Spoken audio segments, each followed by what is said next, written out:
اعوذ باللہ من الشیطان اللعین الرجیم، بسم اللہ الرحمن الرحیم۔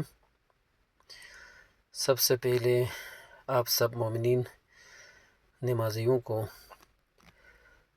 میں یہاں ایک بہت اچھی خبر دینا چاہتا ہوں، وہ یہ کہ ہمارے مدرسۃ المہدی کے 3 ننھے طالب علموں نے حال ہی میں قرآن مجید ناظرہ ختم کیا ہے۔ تو آج کی تقریب ان طالب علموں کے نام کہ آپ بزرگ، آپ نمازی، ان طالب علموں کو ابھی میں کھڑا کراؤں گا تو ان کو ہار پہناؤ گے، تو اس کے علاوہ مدرسے کے استاد محترم ان کو باقاعدہ ٹوپی پیش کرے گا، پھر ہمارے بزرگ قرآن مجید کا تحفہ پیش کریں گے۔ تو قرآن مجید پڑھنا اور پڑھانا افضل ترین عبادت ہے رسول اللہ کی حدیث کے مطابق۔ تو ابھی میں 3 ننھے طالب علموں جنہوں نے حال ہی میں قرآن مجید ختم کیا ان کو کھڑا کراؤں گا۔ تو مومنین کو میں یہ بات بھی بتانا مناسب سمجھتا ہوں کہ مدرسۃ المہدی میں اب تک 300 سے زیادہ طالب علموں نے قرآن مجید ختم کیا ہے، تو یہ بہت اچھی اعزاز کی بات ہے۔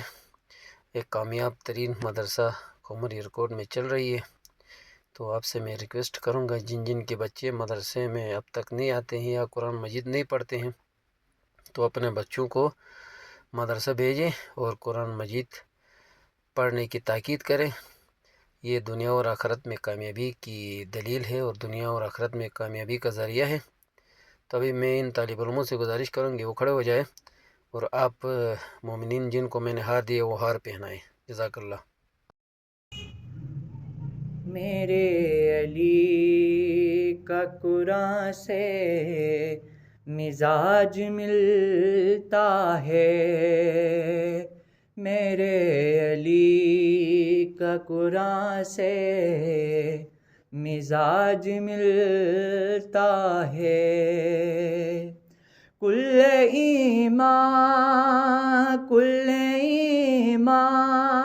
کا ایمان سے مزاج ملتا ہے، میرے علی کا قرآن سے مزاج ملتا ہے۔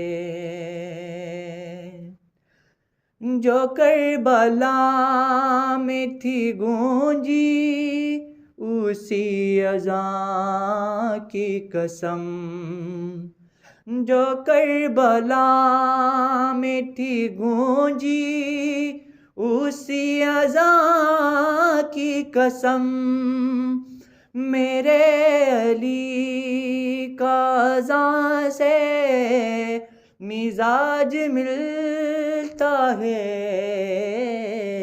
میرے علی کا قرآن سے مزاج ملتا ہے۔ کل ایمان کا ایمان سے مزاج ملتا ہے، میرے علی کا قرآن سے مزاج ملتا ہے۔ اب استادوں کے استاد محترم غلام اصغر سے گزارش ہے کہ وہ اپنے دست مبارک سے ہمارے طالب علم کو قرآن مجید کا تحفہ پیش کرے۔ جزاک اللہ، ماشاء اللہ۔ تو استاد محترم قرآن مجید پیش کر رہے ہیں۔ اس کے بعد میں مسجد کے پیش نماز محترم اسماعیل سے گزارش کروں گا کہ وہ ننھے طالب علم میں قرآن مجید کا تحفہ پیش کریں۔ جزاک اللہ۔ اور اس کے بعد اب قومر ایئرکوٹ کے مؤذن محترم منظور بھائی سے گزارش ہے کہ وہ ننھے طالب علم کو اپنے ہاتھوں سے قرآن مجید کا تحفہ پیش کرے۔ جزاک اللہ، ماشاء اللہ، سبحان اللہ۔ مزاج ملتا ہے۔